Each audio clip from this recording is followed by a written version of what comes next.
Hi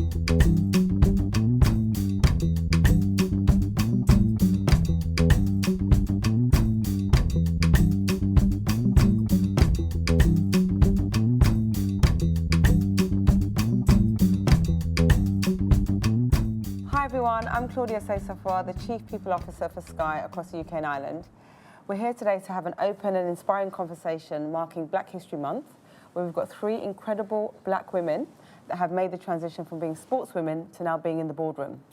We're going to hear about their inspiring career journeys, their incredible stories, as we think about how we celebrate our sisters as part of Black History Month. I'm thrilled to be joined by 3 amazing, talented black women. We've got Donna Fraser, Lorna Boothe, and Rebecca Ajulu-Bushell. You've obviously had amazing careers in the sports industry. So what has your journey been from transitioning to sports and then into the boardroom? So start with you, Rebecca.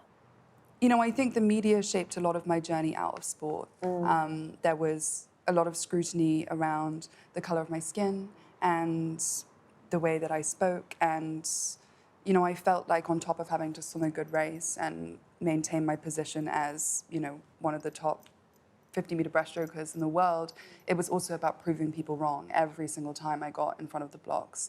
And so it got to a point where I think the sport had lost me in some ways, and it stopped being about the process and my love of what I could do with my body, and it really was very outcome focused. Other people's narratives started to shape who I was and what I felt about myself. Donna, how about you? Oh, wow. Pivotal moment. I think coming from a West Indian background, sport was not the thing to do. It was a hobby. I worked alongside my athletics career, which not many people knew, simply because I wanted to do both. Right. I wanted a career at the end of my athletics career, but I also wanted an athletics career. But with that voice of my dad saying, you're going to have to work twice as hard, but athletics is not going to earn you money. Of course, things are slightly different now. So I always was looking forward all the time, the what next. So I think the pivotal point for me was more so going towards the back end, because I was diagnosed with breast cancer in 2009, and I think that was the turning point, thinking athletics is not the be-all and end-all. I need to think about what the next thing is, how am I going to give something back and make the most of my life. I became the president of Surrey County Athletics and that association, and that was like, wow, OK, so this is what it's like, you know, being in that space on the other side than just being the athlete, which as athletes, you're often labelled just the athlete. Well, in fact, we have a lot more to offer than just being the athlete. Just out of interest, in those environments, did you see anyone that looked like you? Certainly not. As we think about the future generation, how can we pour more into that, you know, into these sort of younger populations? They think about having a career in the boardroom, especially as black women. What sort of advice or kind of insights would you share of things that they need to think about? Wow, that's a big one. Yeah, it is. I think going back to what you said earlier in terms of when I walked into the room, did I see anyone that looked like me? And the answer was no. I think I'm now in the position to have that visibility, to bring and create those opportunities for those who are coming after me.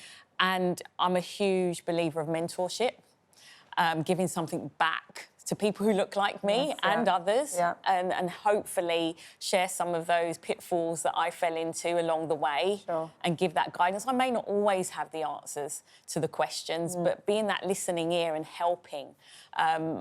Again, you know, having gone through that journey of breast cancer, you know, I've been given a second chance, so why would I not want to give something back? As board members, what we can do is we can create those opportunities within our sport or within our boards, so we can help to direct the operations to create those opportunities for the younger people, for the black females. Because I think that, you know, we can give them access, but if they don't have the skills, they're still not going to be able to take that opportunity. So we have to then create those opportunities as well. The access has to be there as well, and that's something that I think is a lot broader, right? It's not just a case of feeling inspired and seeing that representation. You know, you have to know you can get through the door, and it comes back to what you're doing in your space. Yes, yeah. You know, it's a great segue into that in terms of what your provision is, opening those doors and giving those opportunities rather than thinking, oh, well, you know, the door's shut. Well, what else is there? And providing that access as what you've said. So, you know, we're in a position to make that difference. That representation is absolutely key, but also the skills once you're in that position